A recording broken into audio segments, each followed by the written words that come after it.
Assalamualaikum warahmatullahi wabarakatuh. Kami dari kelompok 8 ingin membahas materi tentang konfrontasi terhadap Malaysia. Sebelumnya, perkenalkan, nama saya Famita Nabila dari kelas 12 MIPA 4 absen 13. Konfrontasi terhadap Malaysia. Masalah Malaysia merupakan isu yang sangat menguntungkan bagi PKI untuk mendapatkan tempat di pimpinan negara. Masalah ini berawal dari keinginan Tengku Abdul Rahman dari Tanah Melayu dan Lee Kuan Yew dari Singapura untuk menyatukan kedua negara tersebut menjadi Federasi Malaysia. Namun hal itu ditentang oleh negara Filipina dan Indonesia karena Filipina merasa berhak atas wilayah Sabah di Kalimantan Utara karena wilayah itu merupakan wilayah milik Sultan Sulu. Pemerintah Indonesia pada saat itu menentang karena menurut Insinyur Soekarno, Inggris hanya untuk mengamankan wilayah Asia Tenggara dan bentuk neokolonialisme revolusi Indonesia. Karena itulah pemerintah Indonesia menolak. Untuk meredakan ketegangan di antara ketiga tersebut, dibentuklah Konferensi Mapilindo, yaitu Konferensi Malaysia, Filipina, Indonesia yang dilaksanakan di Filipina pada tanggal 31 Juli sampai 5 Agustus 1963 dan menghasilkan 3 hal penting, yaitu Deklarasi Manila, Persekutuan Manila, dan Komunike Bersama.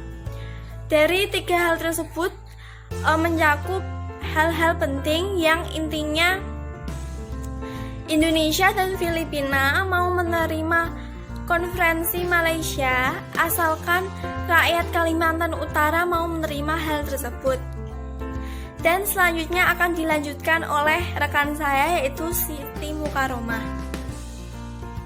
Mengenai pembentukan Federasi Indonesia, Malaysia, Filipina meminta Sekjen PBB untuk membentuk tim penyelidik untuk mengetahui keinginan rakyat di daerah-daerah yang akan masuk ke dalam Federasi Malaysia.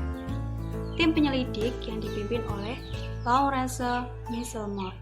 Mereka memulai tugasnya di Malaysia pada tanggal 14 September 1963. Namun, sebelum tim ini menyelesaikan tugasnya, Federasi Malaysia diproklamasikan pada tanggal 16 September 1963.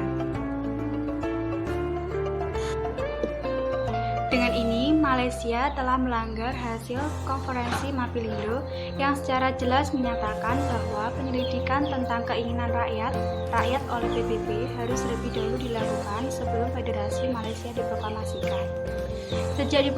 Sejak diproklamasikan Federasi Malaysia, aksi-aksi demonstrasi pun terjadi, sehingga pada tanggal 17 September 1963, Indonesia memutuskan hubungan diplomatik dengan Malaysia yang kemudian disusul dengan pemutusan hubungan ekonomi Indonesia dengan Malaysia, Singapura, Sarawak, dan Sabah pada tanggal 21 September 1963.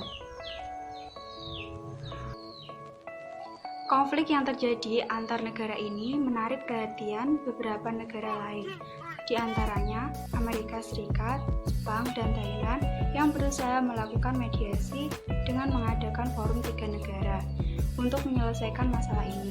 Namun, hubungan Malaysia dan Filipina semakin memburuk karena Menteri Federasi Malaysia, Tengku Abdul Rahman, tidak hadir dalam forum.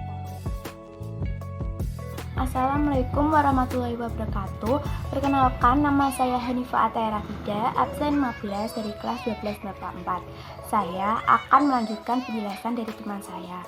Upaya lain pun dilakukan dengan diplomasi melalui pertemuan Menteri-Menteri Luar Negeri Indonesia-Malaysia di Bangkok, Thailand. Pertemuan ini dilakukan sebanyak 2 kali, namun masih belum menghasilkan satu keputusan pun hingga upaya diplomasi yang dilakukan mengalami kemacetan.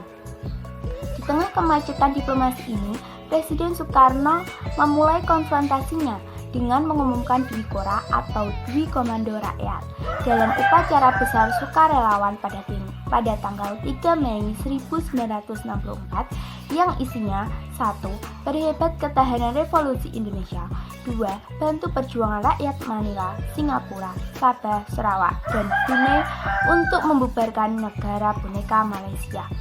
Dwi Kora kemudian dikenal dengan istilah Ganyang Malaysia. Untuk menjalankan konfrontasi Dwi Kora ini, Presiden Soekarno membentuk Komando Operasi Tertinggi atau KOTI dan Komando Mandala Siaga yang bertugas untuk mempertahankan kedaulatan Indonesia.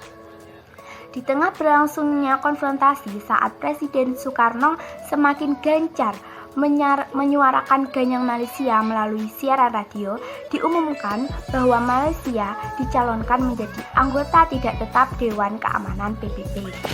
Pemerintah Indonesia menolak pencalonan tersebut. Penolakan disampaikan Presiden Soekarno dalam pidatonya dalam Forum PBB 31 Desember 1964. Di pidatonya, Presiden Soekarno secara spontan mengatakan Indonesia keluar dari PBB. Pernyataan ini membuat Indonesia kehilangan satu forum yang dapat membantu Indonesia menyelesaikan konfrontasi dengan Malaysia melalui cara damai, sekaligus forum yang memperjuangkan kepentingan Indonesia di dunia internasional. Indonesia juga mendapat kecaman dari negara-negara lain, terutama negara Barat. Konfrontasi Indonesia dengan Malaysia diselesaikan pada era pemerintahan Orde Baru Presiden Soeharto.